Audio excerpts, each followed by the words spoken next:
E amém. Podeis assentar. Glória a Deus.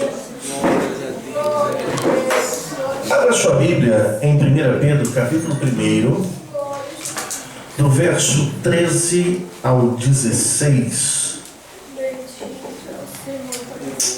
Como sempre, eu tento pegar um texto, irmãos, e à medida que a gente vai linkando, o sermão vai ficando extenso, e eu vi que não dava para a gente trazer uma mensagem só, então nós dividimos em duas partes, do 13 até o 16, 1 Pedro, e olha o que está escrito aqui. Portanto, cingindo os lombos do vosso entendimento, sede sóbrios e esperai inteiramente na graça que se vos oferece na revelação de Jesus Cristo.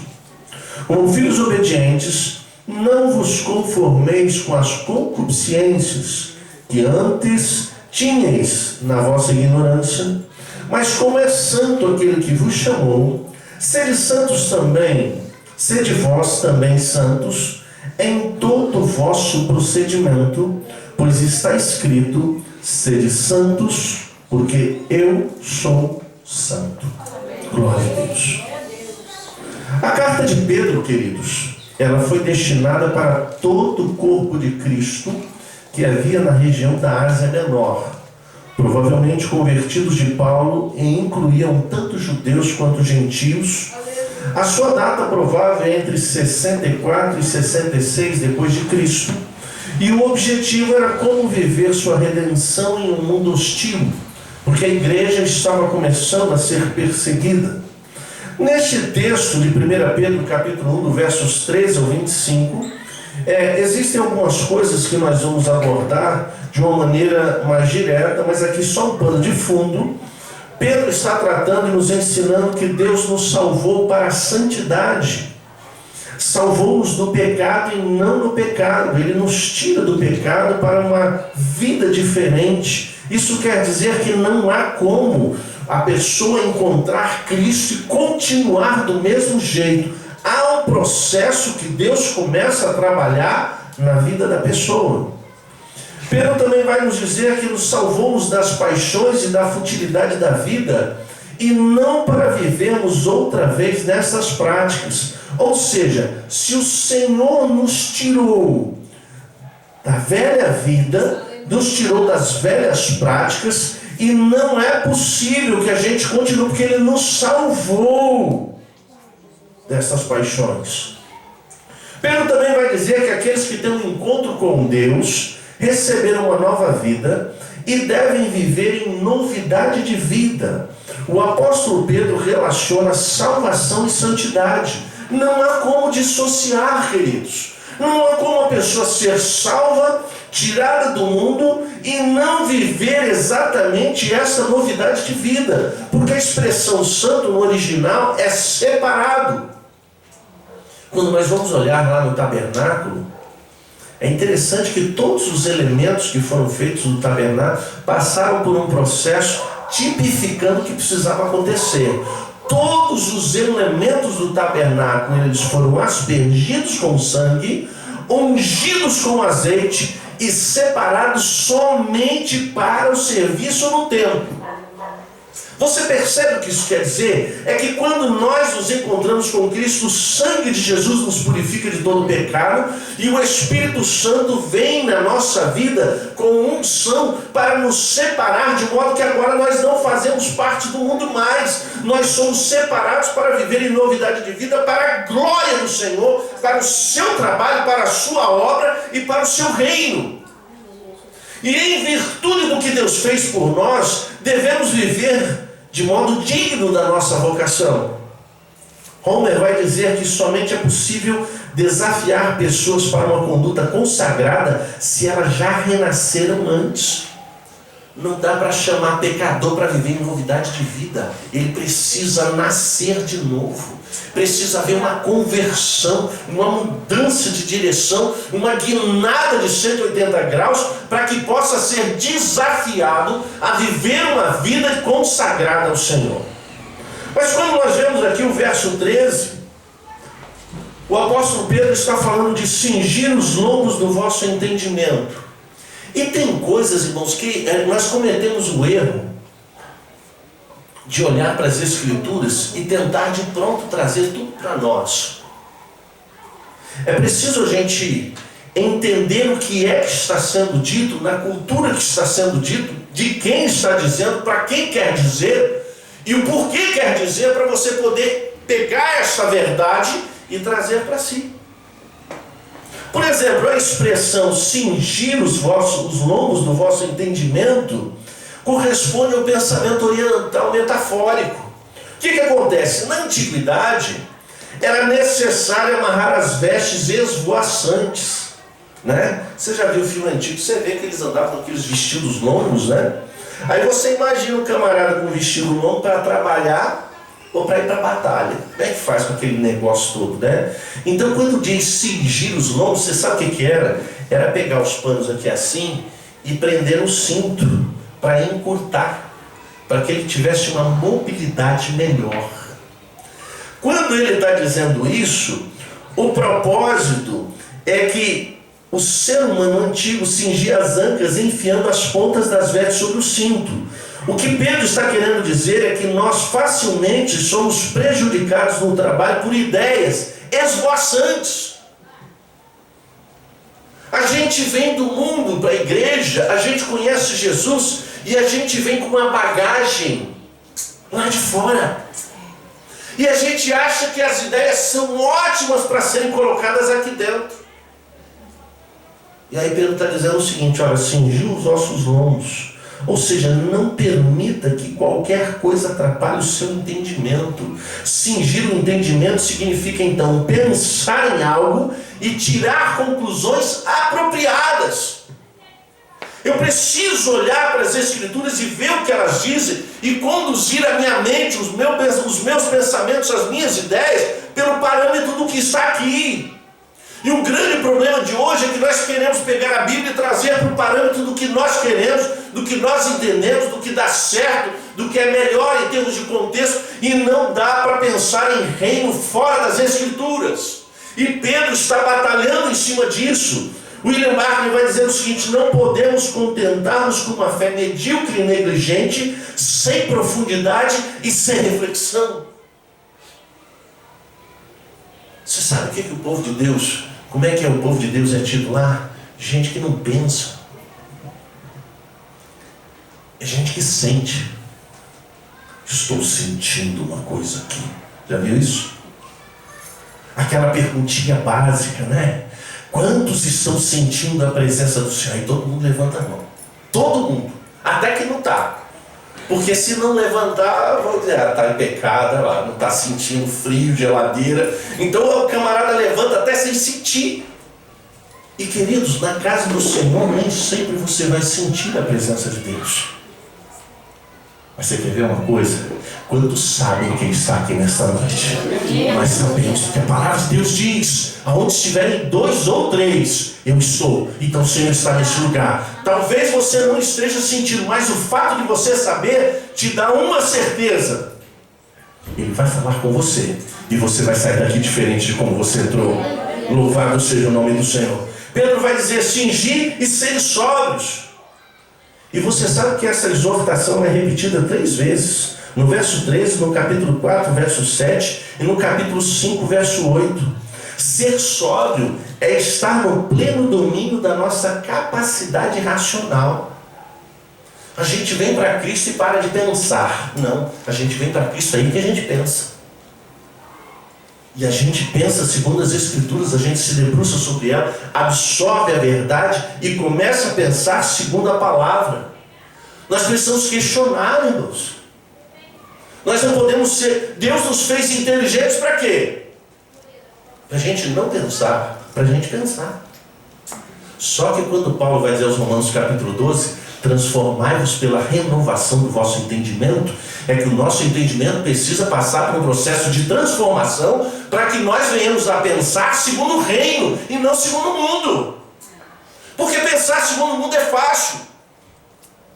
Agora, pensar segundo o reino, aí você precisa passar pelo crivo do que as Escrituras dizem, do que Jesus nos ordena, e aí nós vamos ver a palavra de Deus fluindo no meio do seu povo. E depois ele vai dizer: esperai inteiramente na graça. E tem um porquê de Pedro dizer isso. A igreja estava começando a ser perseguida. E queridos, a gente não sabe o que é perseguição.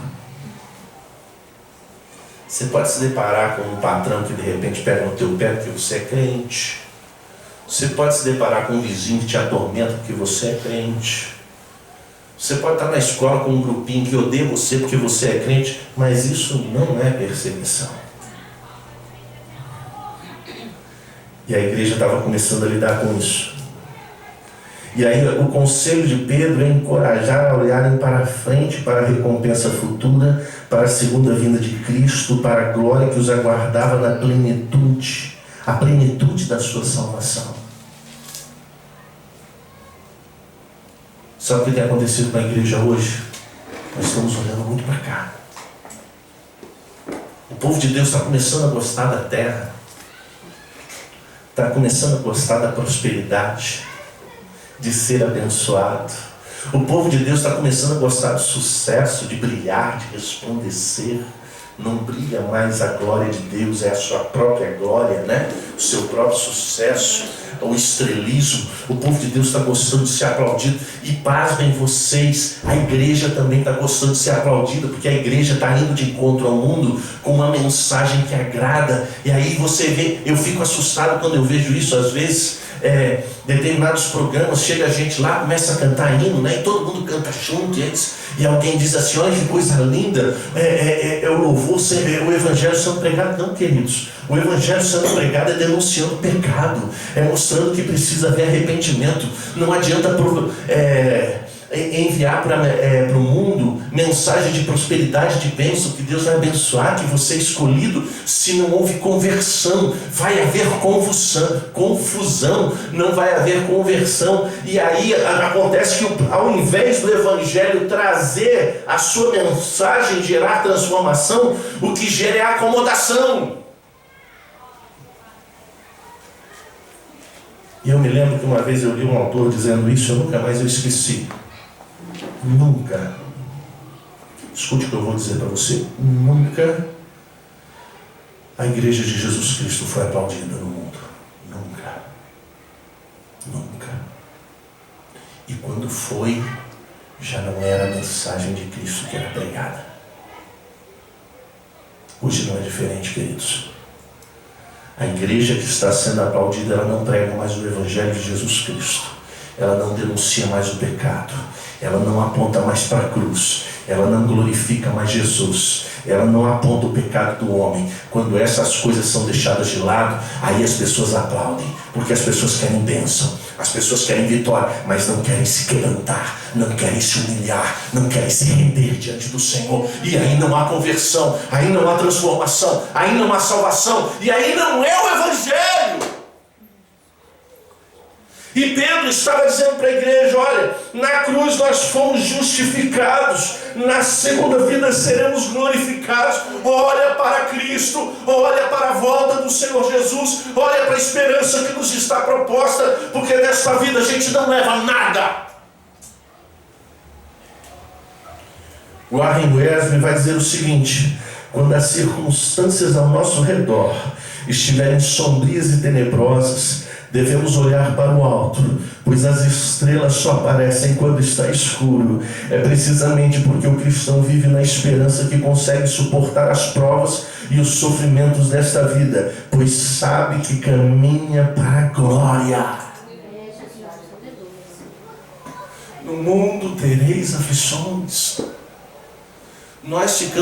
Eu fico ouvindo pessoas dizendo: olha, Deus vai abençoar, Deus vai fazer. Irmãos, nós estamos no mundo caído. Jesus está às portas. Olha para o que o livro de Apocalipse diz, olha para o que Jesus diz nos seus evangelhos, e você verá que não há promessa de coisas boas que as coisas vão piorar e nós precisamos segurar em Jesus Cristo, estarmos aos pés do Senhor para suportarmos os dias maus que estão por vir. E ele vai dizer que se oferece na revelação de Cristo. E a revelação de Jesus Cristo nos apresenta a salvação. E a salvação que nos livrou do juízo. Você sabe um texto que a carta de Paulo que eu mais amo é Romanos. Mas eu me encanto com Romanos 7 e Romanos 8. Porque em Romanos 7 Paulo chega a dizer assim: porque o bem que eu quero fazer não faço, o mal que eu não quero isso eu faço. É quase como se Paulo tivesse revoltado, porque ele quer fazer as coisas direito e esbarra na sua própria natureza. Aí ele termina o capítulo 7 dizendo assim: ai de mim, quem me livrará do corpo dessa morte? Se Paulo terminasse Romanos no capítulo 7, no último verso, nós estaríamos em angústia até os dias de hoje. Mas aí ele começa o capítulo 8 cheio de esperança, porque nenhuma condenação há para aqueles que estão em Cristo Jesus, que não andam segundo a carne, mas segundo o Espírito. Nós fomos libertos do juízo, porque a condenação nos foi tirada através de Jesus Cristo. A salvação nos livrou de nós mesmos. Paulo aos Gálatas capítulo 2, versos 19 e 20, ele vai dizer: pois eu pela lei estou morto para a lei, a fim de viver para Deus. Eu estou crucificado com Cristo, e já não vivo eu, mas é Cristo que vive em mim. E a vida que agora vivo, viva na fé do Filho de Deus, que me amou e se entregou por mim. O Senhor, na sua salvação, na sua morte na cruz, nos deu condição de nos libertarmos de nós mesmos, porque nós temos um grande problema. Não tem como fugir. A gente consegue resistir ao diabo. A gente consegue dizer não para o mundo. Mas acordar no espelho todo dia e ter que lidar com você é um desafio muito grande. Paulo vai dizer: o bem que eu quero eu faço, o que eu não quero eu faço. Você tem um desafio todo dia. Você tem que mortificar a carne todo dia. E todo dia você mortifica, chega no final do dia, você levanta a mão: Senhor, muito obrigado por esse dia, eu te peço perdão pelos meus pecados, o Senhor me deu vitória no dia de manhã. O eu está lá dizendo para você: bora, vamos lá de novo, luta, vamos ver se dessa vez você cai, porque é assim que funciona. Não vigie para você ver se daqui a pouquinho você não está pendendo para o outro lado, se você não está descambando, se você está olhando para onde não devia, fazendo o que não devia, andando com quem não devia. Tudo porque somos nós. Mas o Senhor nos deu a receita na cruz do Calvário: é morrer, ser crucificado juntamente com Cristo, para nós vivermos em novidade de vida. A salvação de Jesus Cristo também nos libertou do diabo. 1 João capítulo 2, verso 13: pois eu vos escrevo porque conhecestes aquele que é desde o princípio. Jovens, eu vos escrevo porque vencestes o maligno através do sangue de Jesus Cristo. Nós somos selados com o seu Espírito Santo. E agora a Bíblia diz que o diabo anda ao nosso derredor, porque para tocar em nós somente com a permissão do Senhor. E quando Ele permitir é porque algo Ele quer fazer na tua vida. Porque até Satanás é instrumento de Deus para a sua obra. Também nos livrou do mundo. O verso 18 deste capítulo vai dizer: sabendo que não foi com coisas corruptíveis, como prata ou ouro, que fostes resgatados da vossa vã maneira de viver. Aleluia. Quem já viveu no mundo sabe que é essa vã maneira de viver. É viver numa intensa busca por uma satisfação que nunca acaba. Faz sentido quando você lê Eclesiastes: tudo é vaidade, porque tudo se desvanece, tudo se vai. Fomos livres disso. E aí Pedro então vai para o verso seguinte, o verso 14: como filhos obedientes, não vos conformeis com as concupiscências ou desejos que antes tinhais da vossa ignorância. Ou seja, a obediência como requisito básico para a santidade. Como filhos obedientes é um linguajar semita, que significa algo como pessoas que são cunhadas integralmente pela obediência. Fomos salvos para a obediência, por isso os salvos são filhos obedientes. Tem algumas coisas, irmãos, que na vida cristã não casam. Você sabe um dos equívocos que existe hoje em dia, que as pessoas acham que conversão não tem resultado. E tem, e precisa ter. E se não tiver, não é evidência de conversão. A pessoa vem para Cristo, mas não obedece. É desobediente. E a geração desobediente é essa nossa hoje. A igreja é desobediente. O povo está constantemente desobedecendo. Você quer ver uma coisa? Vou mostrar para você o quanto desobedientes nós somos. Jesus diz assim: examinar as Escrituras. O povo não lê. Conheçamos e prossigamos em conhecer ao Senhor. O povo não conhece a Deus. Viemos para a casa do Senhor e na hora de cantar a gente não canta.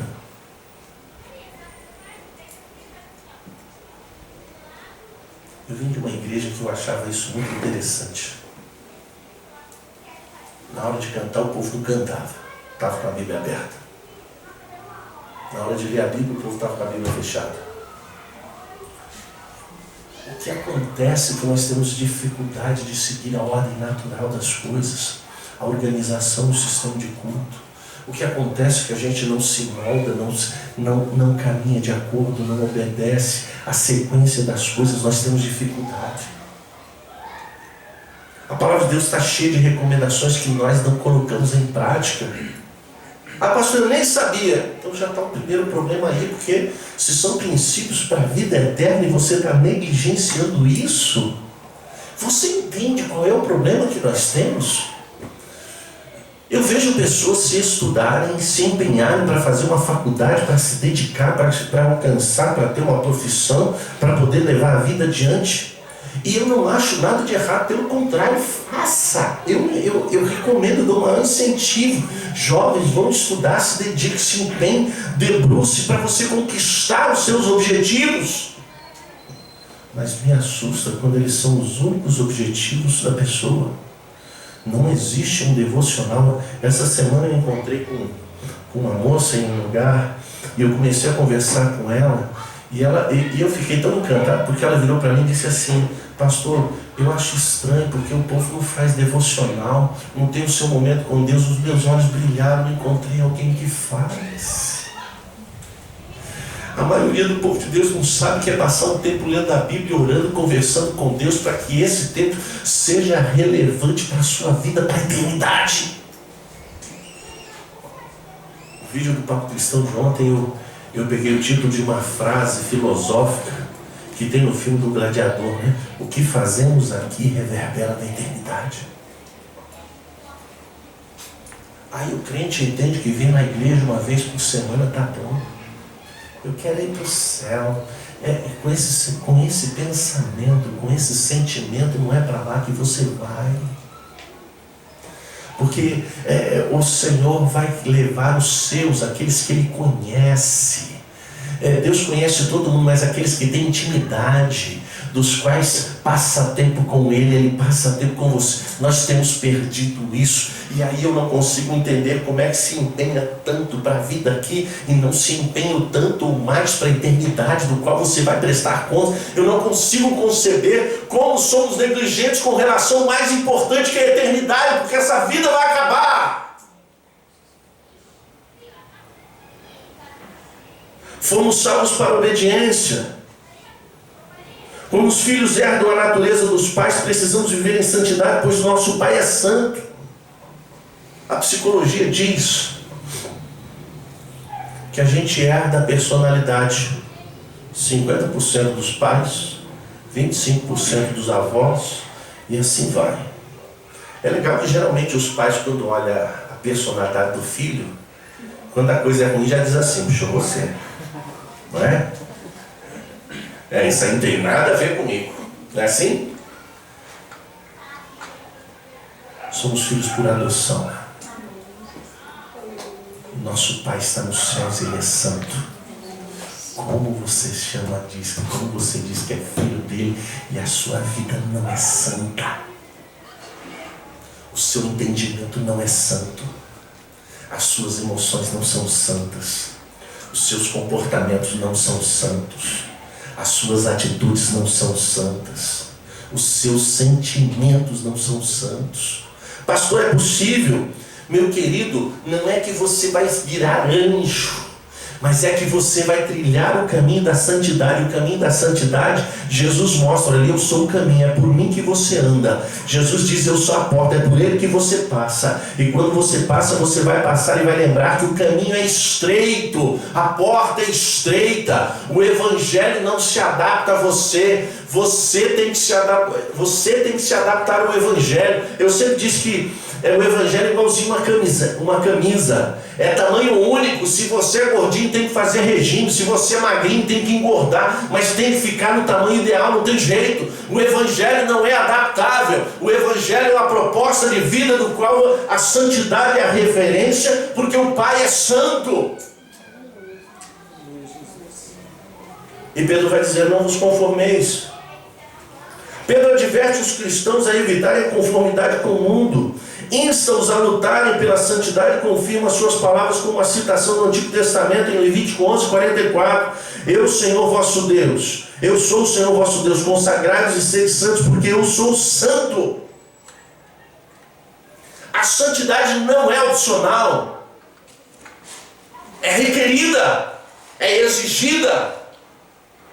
E a maneira de você ser santo não tem outro jeito, é relacionamento com Deus. E aí eu vou dizer algo que eu sempre disse aqui: relacionamento dá trabalho. Porque você tem que tomar tempo, você tem que passar tempo com Deus. O padrão do reino é a contrariedade com o mundo. E tem gente que namora com o mundo, né? Você percebe? Nós já falamos isso aqui, mas eu preciso repetir. Você percebe como é que a igreja, quando você olha para a história da igreja, você vê uma coisa fantástica: a igreja batendo de frente com o mundo, dizendo não para o mundo, dizendo não para o tipo de pensamento filosófico, para o iluminismo, para o racionalismo, para Karl Marx. O evangelho vai sempre não, batendo de frente. Aí nós chegamos no século 21. Aí a igreja agora está querendo ver o que pode adaptar, o que pode aceitar, o que pode copiar. Aí nós já temos o evangelho coach, o que trabalha é um evangelho motivacional, que você é o cara, que você é a pessoa maravilhosa, linda. O evangelho vai dizer que você é pecador, miserável, que carece da glória de Deus.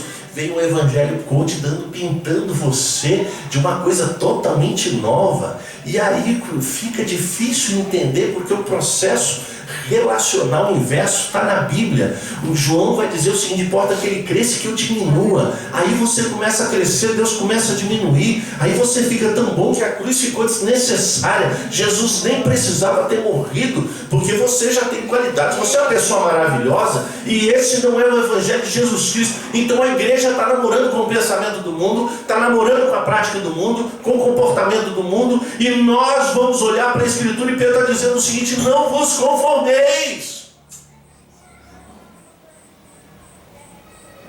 No passado você via as pessoas dizendo assim: Senhor, eu abro mão. Agora o pensamento é diferente. O que dá para fazer com?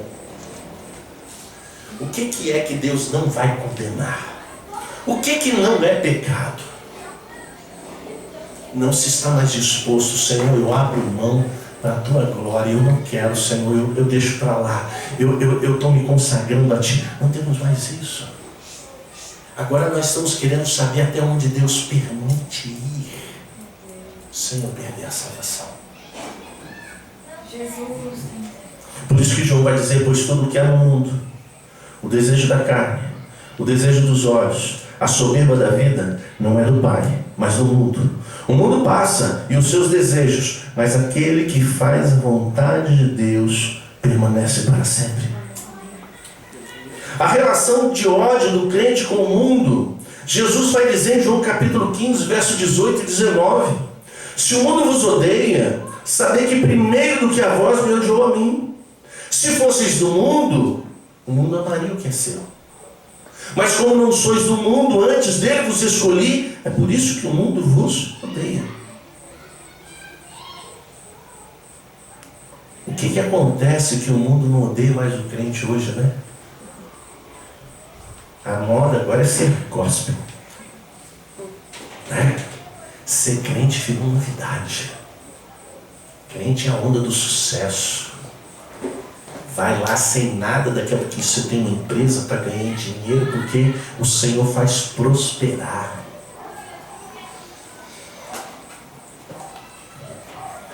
E eu não consigo entender como é que nós podemos amar quem odiou o nosso mestre. Como eu vou amar o mundo se foi o mundo que odiou o meu Cristo? O mundo desejou a morte do meu Cristo e fez por onde?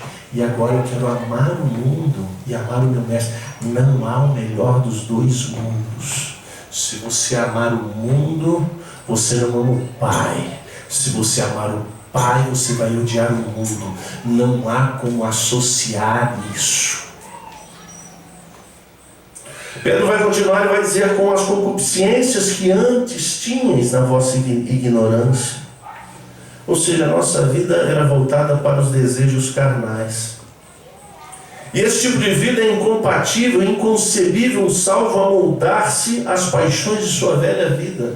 Como é que você vai voltar de onde você saiu? Você veio do caos, agora que você está limpinho, lavado, transformado, vivendo em novidade de vida, você vai olhar para o caos. As escrituras vão dizer que é como o porco que vai, depois de tomar o banho, vai lá se revolver no vômito.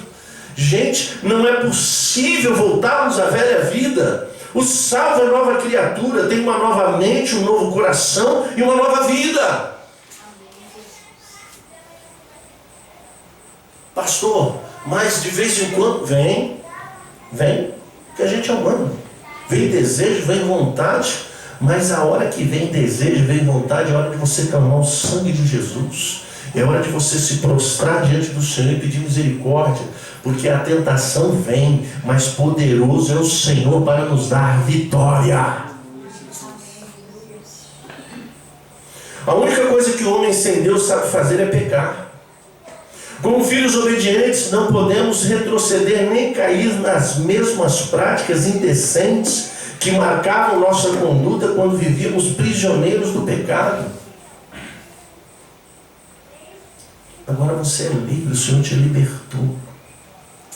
E você vai voltar lá, pegar a corrente, prender de novo e querer ficar escravo disso? A vida no pecado é marcada pela ignorância. Mesmo aqueles que vivem untados pelo refinado conhecimento filosófico ainda estão imersos numa caudal de ignorância. Atos 17:30 está escrito: mas Deus não leva em conta os tempos da ignorância, manda agora que todos os homens em todos os lugares se arrependam. É tempo de se arrepender. É tempo de se prostrar diante do Senhor. É tempo de clamar por misericórdia. É tempo de buscar o esconderijo do Altíssimo. Pedir que o Senhor seja o nosso escudo, porque os dias são maus, gente. Pedro vai continuar no verso 15 e vai dizer: mas como é santo aquele que vos chamou, sede vós também santos em todo o vosso procedimento, pois está escrito: sede santos, porque eu sou santo. E aí, quando a gente fala de santidade, é um problema.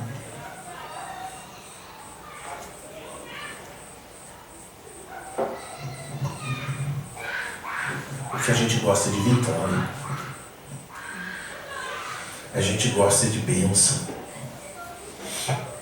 Quando fala de santidade, é Deus requerendo aquilo que é de direito dele para nós. E Deus é a referência dessa santidade. O termo grego hagios, referente a Deus, faz ideia de separado. Fala sobre a singularidade divina em relação a todo o resto, a sua distinção como aquele que é totalmente outro. Ele é separado de tudo. Não há nada semelhante a Deus. E Deus sabia que nós teríamos dificuldade de entender, de nos relacionar, de fazer uma associação com Ele. E o que Ele fez? Ele enviou o seu Filho.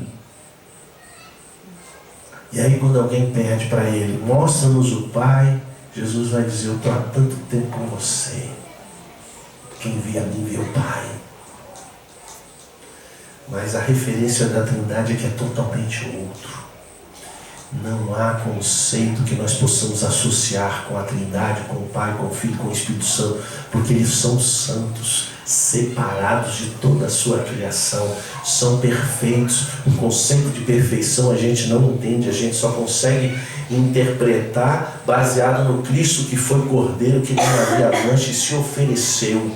Mas nós não temos conceito de justiça, de perfeição, nada do que diz respeito a Deus, é somente uma revelação, mas nós não temos um padrão de referência para fazer uma associação, porque tudo que nós entendemos passa pelo crivo da associação. Eu associo com alguma coisa que eu conheço para entender o que eu não conheço.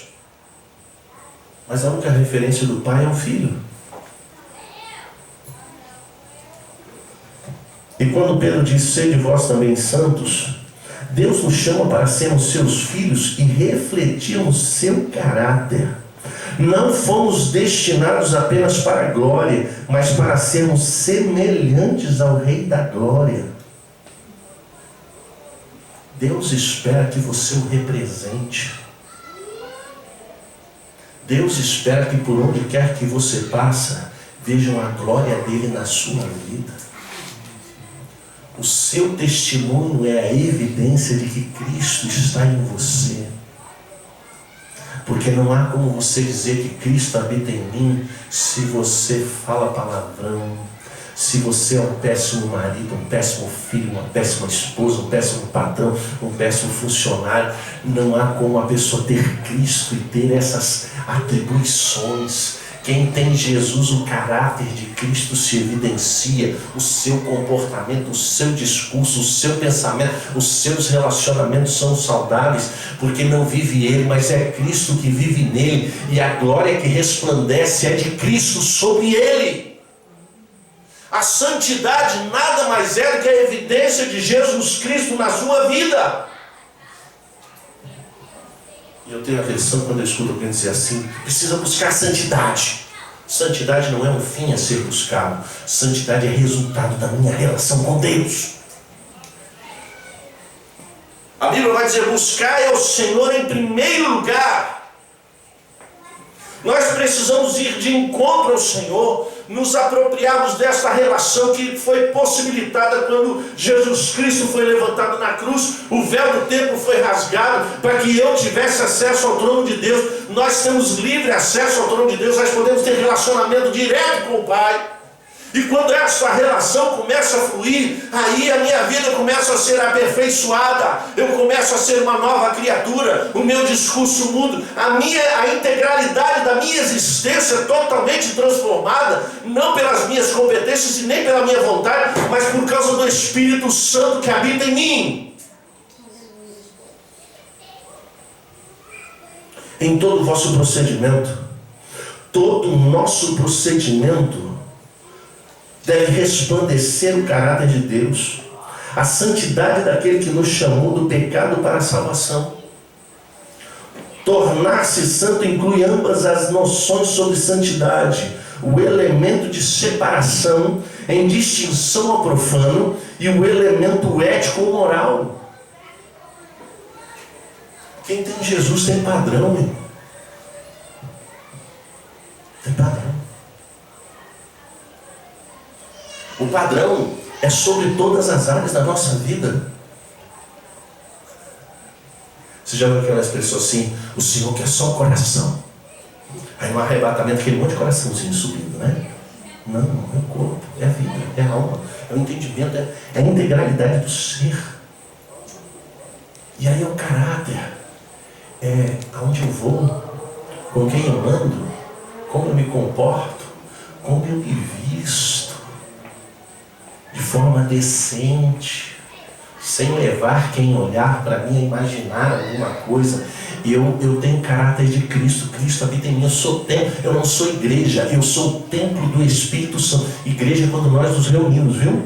Que eu fico vendo gente dizer assim, nós somos igreja, não somos igreja não. Nós somos templo do Espírito Santo, quando estamos reunidos somos igreja. E se você é templo do Espírito Santo, que templo é esse? Que por onde passa, alguém olha e já imagina um monte de coisas. em todo o vosso procedimento. O meu discurso, a minha palavra tem peso. Eu não digo uma coisa, faço outra. Eu sou uma pessoa só, no meu trabalho, na igreja, na minha casa, na escola. Porque tem gente que é igual camaleão, né? Na igreja é azulzinho. Chegou no trabalho é verdinho. Aí foi para a escola e ficou vermelhinho. Já viu o camaleão? Camaleão é incrível, como é que muda de cor, né? Minha esposa viu o vídeo e mostrou para mim, ele está andando numa banana assim, ele fica amarelinho. Tem crente que é assim. Não é verdadeiro na sua natureza. Agrada a todo mundo. Você já viu essa competência que a gente tem de agradar a todo mundo? Eu queria descobrir, porque nem Jesus conseguiu, mas a pessoa é boa nisso, né? Agrada todo mundo gosta dele. Tem alguma coisa errada, mano. Porque se Jesus não agradou todo mundo, como é que a abençoado faz isso? Tem alguma coisa errada aqui. Essa santidade em todo o vosso procedimento, é preciso entender que precisa haver verdade nas nossas atitudes e comportamentos. Há um padrão moral, ético, um caráter de Deus na nossa vida. E agora a coisa está difícil, né? Porque antigamente as pessoas diziam assim: olha, é crente, eu quero que venha trabalhar aqui, é crente.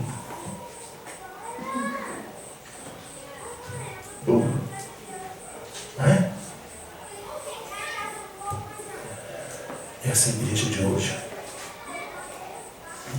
Jesus. Pedro vai dizer: pois está escrito. Pedro não baseia sua exortação em seus próprios pensamentos, mas na palavra de Deus. A palavra, queridos, é a nossa referência. É a palavra. Porque a palavra revela a mente de Deus de modo que devemos aprendê-la.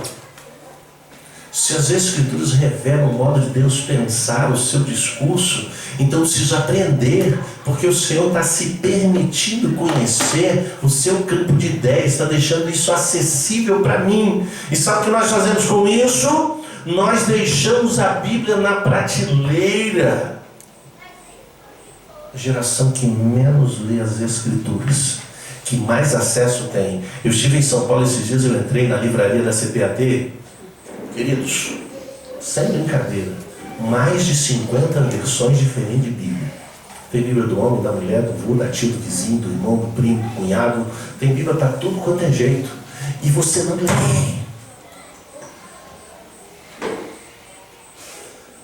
A palavra revela o coração de Deus de modo que devemos amá-la. A palavra revela a vontade de Deus que devemos obedecê-la. Por isso, ser como um todo, a mente, o coração e a volição precisa ser controlado pela palavra de Deus. E eu estou encerrando. Sede santos porque eu sou santo. Como imperativo não é uma proposta, mas uma ordem. Deus não está pedindo para você ser. Deus está ordenando que você seja. Não ser é desobedecer. Desobedecer significa não ir para o céu, porque os desobedientes não herdarão o reino de Deus. Uma ordem que, se não obedecida segundo as Escrituras, o desobediente não verá Deus. Um Deus santo promoveu todos os meios para que o homem viva no caminho de santidade. Olha o que Ezequiel capítulo 11, verso 19 vai dizer: então eu lhes darei um mesmo coração e um espírito novo, porei dentro deles. Tirarei da sua carne um coração de pedra e lhe darei um coração de carne. O Senhor nos capacita, nos possibilita a viver esta vida em santidade, com o nosso entendimento, para que a nossa maneira de proceder seja de acordo com os princípios da santidade que estão estabelecidos na sua palavra. E aqui eu quero finalizar sobre 3 reflexões. O que nós aprendemos? Que a nossa mente deve estar centrada na salvação recebida. para que com esperança na graça ofertada, possamos estar com Cristo. Em que sua mente tem se voltado ultimamente? No que você ocupa a tua mente? Porque a nossa mente, irmãos, preste atenção, ela o tempo todo absorve informação. A única hora que ela para com a informação é quando você dorme. Quando você acordou e você levanta e vai no banheiro, tem informação. Como assim, pastor? Quando você pega a pasta de dente, tem um nome, é informação. Quando você senta para tomar café e você pega a embalagem de alguma coisa, tem informação. Você pensa que você não vê, mas você vê. Aí você sai da sua casa, o tempo todo você tem informação. Aí, como o povo de Deus é um povo sábio, domesticado, tem controle das coisas, não é?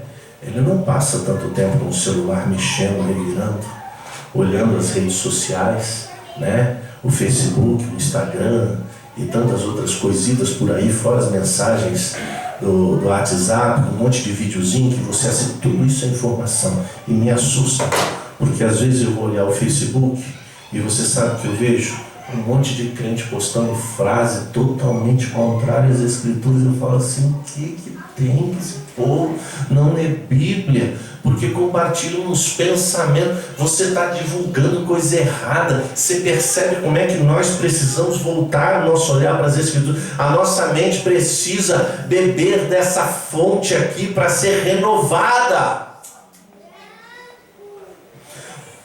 A obediência é a resposta ao relacionamento divino através de Jesus Cristo. Queridos, porque Deus amou o mundo de tal maneira que deu seu Filho unigênito para que todo aquele que nele crê não pereça, mas tenha a vida eterna. Deus prova o seu amor para conosco entregando o seu Filho. Aí como é que o homem prova o seu amor para com Deus? Ah, Senhor, eu te amo. Não. Obedeça. Obedeça ao Senhor. Viva segundo este padrão aqui, porque isso aqui é referência de vida. Escondi a tua palavra no meu coração para não pecar contra ti. Lâmpada para os meus pés é a tua palavra e luz para os meus caminhos. A palavra de Deus é a referência para nós aprendermos a viver em obediência. Porque tem crente que vive desobedecendo sem saber, porque não conhece a palavra e acha que está tudo certo. Não está. Porque o primeiro ato seu de desobediência é não conhecer as verdades eternas aqui. Como temos olhado para o mundo? Com indignação? Tal obediência representa a nossa semelhança com o nosso Pai. O padrão é o reino com todos os seus valores. Isso implica uma mudança de hábitos e um confronto direto com o mundo.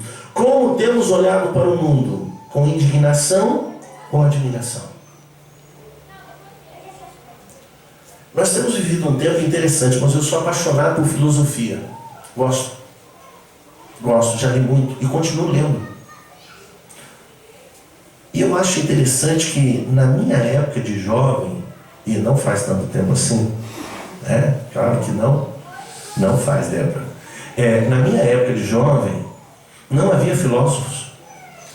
Hoje você tem. Os caras são chamados para dar palestra. Hoje eu estava assistindo um vídeo do Leandro Carnal, quando ele foi questionado sobre Paulo.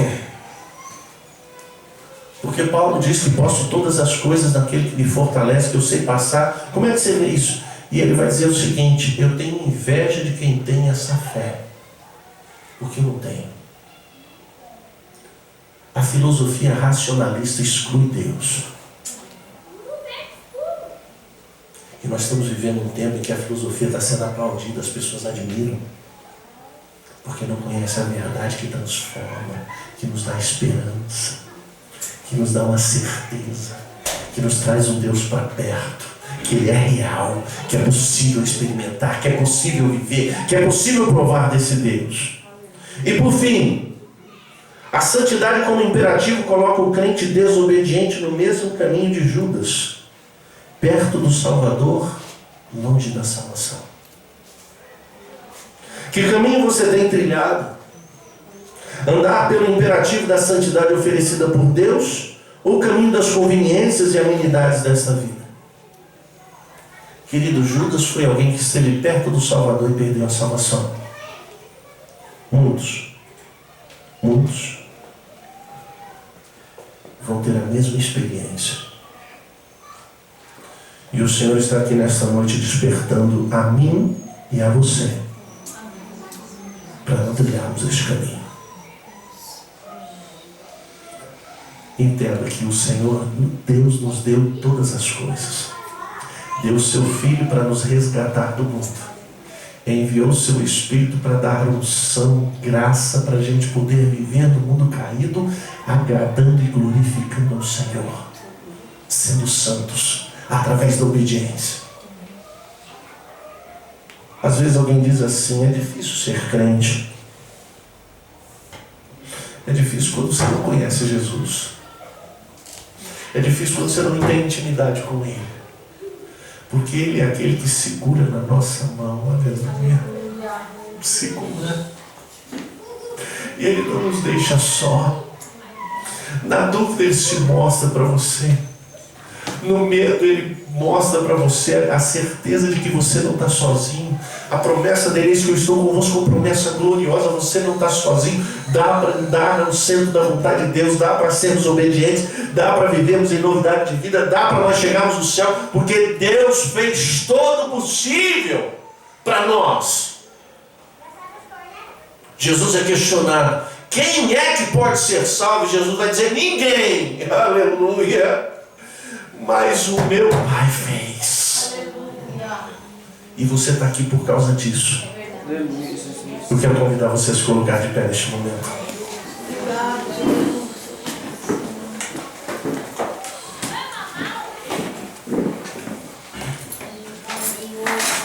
O nosso entendimento precisa ser santo,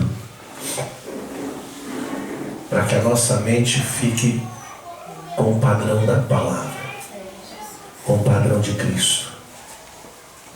Para que ao invés da gente questionar as coisas do jeito que Deus faz, a gente seja grato porque Ele está fazendo. Para que a gente comece a ver aquilo que muitas das vezes a gente não vê. Hoje nós falamos sobre isso, né?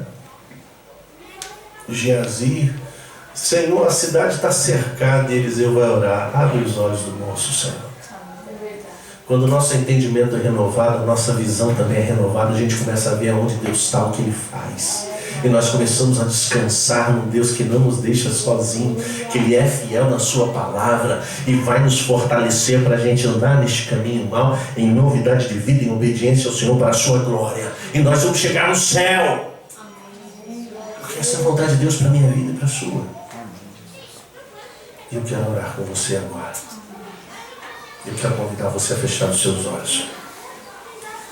Você que está nos vendo no Facebook, se a palavra de Deus também tocou o teu coração, fecha os teus olhos onde você está. Pai, em nome de Jesus. Senhor, nós queremos pedir perdão, Senhor, pelos nossos pecados.